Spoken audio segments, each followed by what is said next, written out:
35 miles north of Houston, one of the biggest housing developments in the country has become one of the most controversial. Colony Ridge, it's called, a sprawl of homes, trailers, and even tents, is home to as many as 75,000 people in an area at least 50% bigger than Manhattan.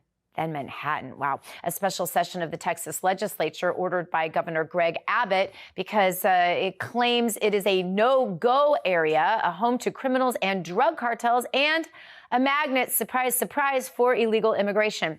Texas's 25 House Republicans have also called for an investigation.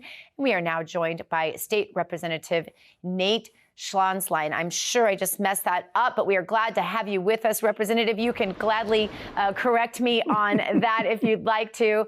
Tell us. What? It's totally fine. I hear it all the time. You did your best, but it's Nate Schatzline. Yeah. Okay, there we go. There we go. Well, we appreciate you being with us. And sadly, this is not really a laughing matter. This is something that is very dangerous to the residents of your state. Tell us.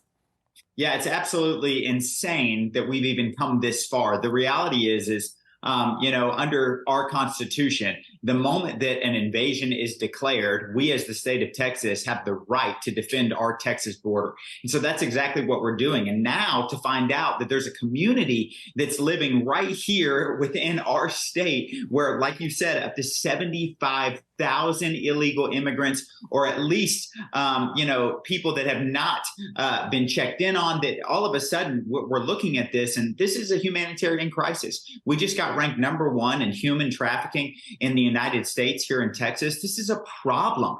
This is an issue. And now we have this entire community where shanty houses are being built, or unfinished houses. And really, we see marketing techniques from this LLC, Colony Ridge Land LLC, that's implying, hey, it doesn't matter if you're a citizen, you can go against, state law, and you can come into this community, and we're going to give you a place to live. And this is just wrong. We've got our sheriff that's reaching out for help in Liberty County.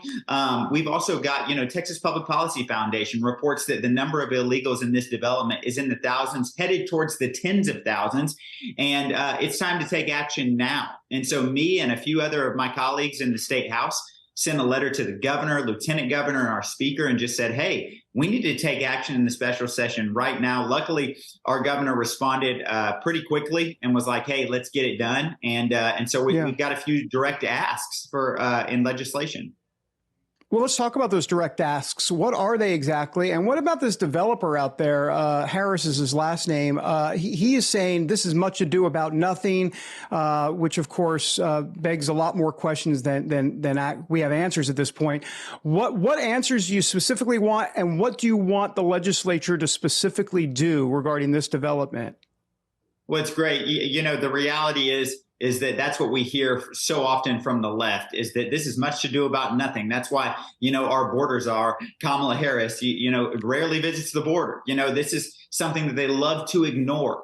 So our direct acts are really simple. We want to budget money necessary to establish a Department of Public Safety substation to multiply law enforcement presence in the Colony Ridge community. We also wanted this to be added to the call in a special session. In Texas legislature, if it's not added to the call, we can't touch it until our very next legislative session in 2025. So it was pivotal that we did this, considering the fact that our largest border bill, which was HB 20 during the regular session, was killed on a point of order by a Democrat.